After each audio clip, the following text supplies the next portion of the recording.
این دفعه اومدیم یا برادر تاجیک اتیاز ویدیو پیشتر نشان دادم برای خریدن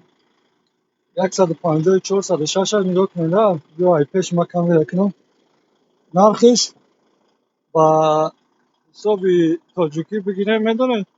48,000 زلوتای ولی گده 11,000 دلار میشه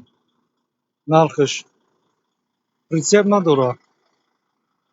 بالونو 60% نگاه کنید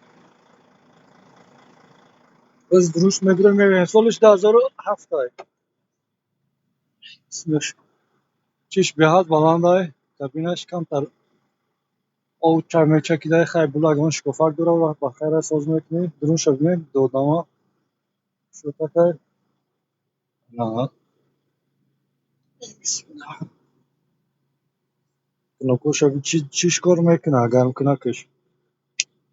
کار گیرون کدیم اون نمیدیم ایتا گرم میکنه نمیکنه پرایوتش نکنیم کنکوش بودی ساز میتوه یک نیده میخانیکای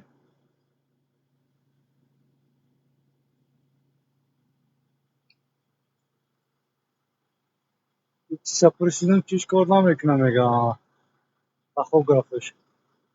گفتم ایکلین ده خیلی ایکلین ده که میگه کار نمیکنه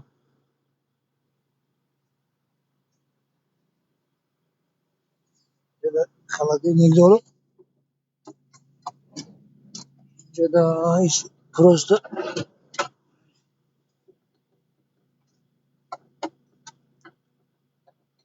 بچه نمیبروه که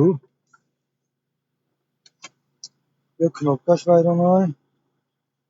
یک کار نمیکنم دیگه گفت واسطه خیلی بخیر ایوش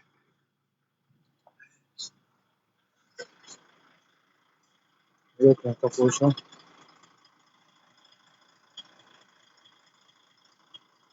2007 ایوش قریب 1,000,000 گشتگی های میگه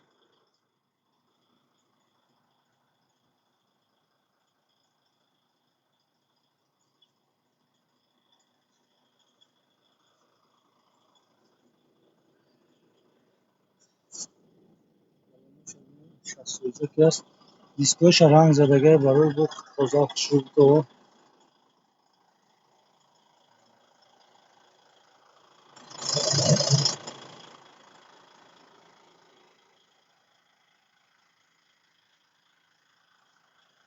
ایره اگر ایجا 10-11 هزار دا بخری مثال میگم داخل با پرسپ شامه گیری تاجیکستان میره قریب با ایجا خیلی بور میزنم میبارم بو 25,000 زیاد میره در تاجیکستان 25,000 دلار ایره با حجات میکنی یک کسایی که نمیباره کابینتش بیاد بلند داره